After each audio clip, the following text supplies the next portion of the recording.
Vamos entrar agora aqui em classes de problemas que utilizam da nossa recursão. E aqui a gente tem uma pequena introdução à programação dinâmica. Então, a famosa sequência de Fibonacci, né? É basicamente uma sequência que começa com 1 e 1, e aqui a gente vai somando os dois anteriores. Então, 1 mais 1 é 2. Então, aqui 1 mais 2 é 3. 2 mais 3 é 5. 3 mais 5 é 8, e assim por diante. E bem tranquilo de pensar como é a forma recursiva disso. Então, no caso aqui a gente tem 0, na verdade, né? O elemento 0, e 1. E nada mais é do que a soma dos dois números anteriores da sequência. Só que a gente vê que isso acaba se tornando bem custoso, porque para saber o número do índice 5 da sequência Fibonacci, eu tenho que ver os dois anteriores, e acabo chamando o 3 e o 4, que por sua vez eles chamam o 2 e 1, e por outra vez chamam o 3 e o 2, e a gente observa que a gente tem repetidamente chamada de vários elementos repetidos, e isso que faz a complexidade dessa função implementada dessa forma ser 2 elevado a n, que é muito custoso. A partir de, por exemplo, um certo n igual a 30, já começa a tomar muitos segundos ou minutos para resolver esse problema. Para n's muito grandes, acaba tornando impossível, né? Uma eternidade que a gente não está nem vivo para ver o resultado. Como eu expliquei, né? Precisar de 2 elevado a n. Só que a gente consegue eliminar essas chamadas repetidas, né? Por exemplo, aqui eu não preciso chamar esse, pois aqui eu já estou chamando 3. Então, eu consigo resolver isso para chamar somente a chamada dos meus elementos do 5 até o 0, né? Então, para isso, eu vou usar uma técnica de memorização.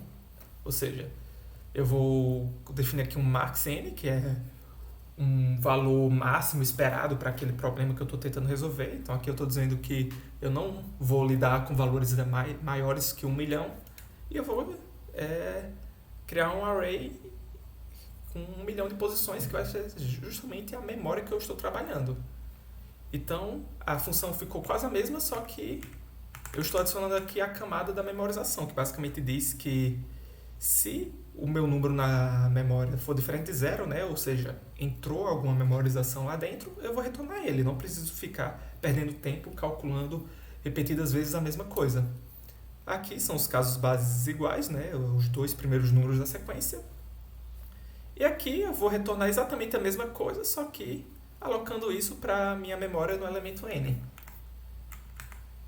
E aqui seria uma forma de fazer isso de forma iterativa, né, bem semelhante e bem interessante. Outro problema aqui, esse inicialmente não está ligado com recursão, mas a gente vai ver aqui depois como ele pode evoluir para um problema recursivo, é que dado o conjunto de notas do real, que é o 1, 2, 5, 10, 20, 50, 100, 200, e a moedinha também, né, já que não tem nota de R$1, e um certo valor x encontra a menor quantidade possível de notas para formar o valor. Então, por exemplo, aqui a gente tem a nossa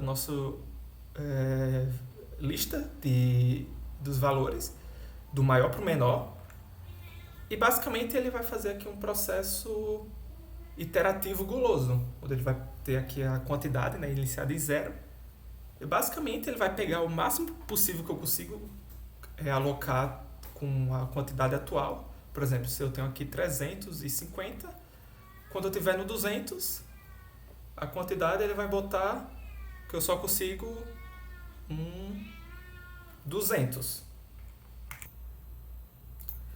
E então, eu tirando a quantidade máxima que eu consigo formar com apenas essa moeda, a atual maior possível, eu vou adicionar a minha quantidade, fazendo a divisão, né, quantas notas eu consigo tirar do total. Então, aqui somente uma, né, 350 por 200, a parte inteira eu vou adicionar aqui mais uma, e o resto da divisão que sobrou será o quanto eu vou tentar alocar com as próximas moedas. Então, aqui no 100 eu já consigo botar mais uma, aqui vai sobrar 50, e por fim 50 mais uma, então 350 são 3. E por que isso funciona? Para cada valor de moeda, existe uma combinação de divisores que somam o mesmo resultado, o que permite escolher primeiro as moedas maiores, notas ou moedas, para minimizar a quantidade. Como existe a moeda de valor 1, sempre é possível completar qualquer valor restante após selecionar as moedas maiores. Resumindo, a gente tem um conjunto matematicamente favorável, ou seja, que cada um é divisor do outro. E para outros conjuntos, né? Se a gente tiver conjuntos estranhos e valores quebrados, primos de moedas, nem sempre a solução gulosa será ótima, mesmo que tentadora de usar. Esse mesmo problema dado um conjunto qualquer de moedas é um ótimo exemplo disso. Nesse caso, será necessário utilizar as técnicas de programação dinâmica, né, que por sua vez usam da recursão. Um exemplo seria 1, 2, 5, 7 e x 10. Observe que a forma gulosa não dá o melhor resultado, porque eu vou ter pegado o 7 primeiro, sobrou 3, não vou conseguir usar o 5, vou usar o 2, vou usar o 1. Sendo que eu tenho uma solução muito melhor, que é simplesmente pegar 2 de 5. E qual a estratégia? Aí a gente vai usar uma função recursiva que vai basicamente ver o mínimo entre eu tentar escolher um 1 mais 1, né? Já que eu estou subtraindo o valor que eu tirei e aumentando 1 da quantidade de moedas final. Então eu vou tentar para o 1, para o 2, para o 5 e para o 7. Ver qual vai me dar o menor resultado.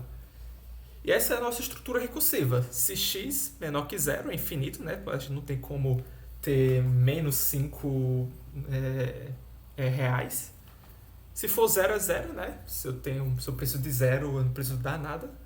E aqui seria o mínimo, que seria a nossa função aqui de quantidade. O mínimo de eu tirar essa moeda da minha quantidade total mais 1, que seria eu somando as quantidades de moedas, para cada x no meu conjunto de moedinhas. E isso, por exemplo, vai dar essa estrutura, né? Que iniciando do 0 eu já tenho 0, iniciando do 1 eu tenho 1, do 2 eu tenho 1, do 3 eu tenho 2, e assim por diante ele vai percorrendo aqui, tirando as quantidades necessárias para ver onde eu chego na menor quantidade possível. E aqui, como eu faço isso? Usando da recursão e a programação dinâmica. Então, basicamente, eu tenho aqui um valor auxiliar infinito, né? Não precisa entender o que é esse número hexadecimal estranho. E aquele número máximo que eu expliquei, né? Eu vou estar trabalhando aqui com, no máximo, 1 milhão de quantidade aqui do dinheiro. E aqui seriam nossas moedas que eu estou trabalhando. Então, aquela estrutura que eu expliquei, né? Menor que 0 é infinito, x igual a 0 é 0. E se eu tiver algo memorizado, eu retorno ele, né? Fazendo uso da memorização. E aqui, basicamente, eu vou pegar o menor valor possível, chamando recursivamente, né? Eu vou ver quem é o menor entre manter o valor ou eu tirar aquele valor, ou eu pegar aquela moeda aumentando 1 na quantidade e retorno memorizando. E aqui seria uma forma iterativa de fazer isso, né? A mesma estrutura, basicamente, né? Só que eu vou estar fazendo isso começando do valor 0, no caso do valor 1, e indo aumentando, fazendo a mesma estrutura, chamando os resultados anteriores já calculados.